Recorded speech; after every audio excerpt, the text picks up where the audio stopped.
በዜጎች ተሳትፎ መተግበሪያ በደረሰ ጥቆማ በህገ ወጥ መንገድ ሲዘዋወር የነበረ ከ46000 ሊትር በላይ ቤንዚን ተይዟል አለ የኢትዮጵያ ፌዴራል ፖሊስ። ህገ ወጥ ነዳጁ የፌዴራል የጸጥታና ደህንነት የጋራ ግብረ ኃይል ባደረገው ኦፕሬሽን ነው ከነአዘዋዋሪዎቹ የተያያዘው። በዚህ መሰረት በሸገር ከተማ አስተዳደር ቱሉ ዲምቱ ወረዳ ከሚገኝ የነዳጅ ማደያ ታንከር 46000 ሊትር ቤንዚን ወደ ተሽከርካሪ በመቅዳት ወደ ንፋስ ስልክ ላፍቶ ክፍለ ከተማ ይዞ ሲንቀሳቀስ የነበረ ተሽከርካሪ እጅ ከፍንጅ ተይዟል። በተመሳሳይ እንቁላል አከፋፋይ በመምሰል ነዳጅ ሲያከፋፍል የነበረ ተጠርጣሪ ከ4 ግብረ አበሮቹ ጋር በቁጥጥር ስር መዋሉ ተጠቅሷል።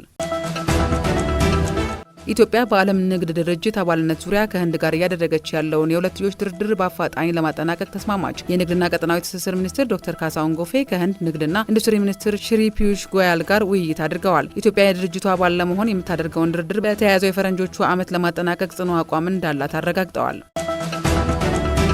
የአዲስ አበባ ከተማ ከንቲባ አዳነች አቤቤ በምግብ ዋስትናና ብቃት የወጣቶች የስራ ላይ ልምምድ ፕሮግራም 15492 ተጠቃሚዎችን ከተረጂነት ወደ ምርታማነት በማሸጋገር አስመርቀናል አሉ። አዲስ አበባ ለችግር የተጋለጡ ነዋሪዎችን ከተረጂነት ወደ ምርታማነት በማሸጋገር ረገድ ተጨባጭ ለውጥ እያስመዘገበች ትገኛለች ነው ያሉት። ባለፉት 5 ዓመታት በመርሃ ግብሩ ከ695000 በላይ ነዋሪዎችን ወደ ምርታማነት ለማሸጋገር ራሳቸውን እንዲችሉና ቤተሰቦቻቸውን እንዲደግፉ መደረጉን እወቁ ብለዋል።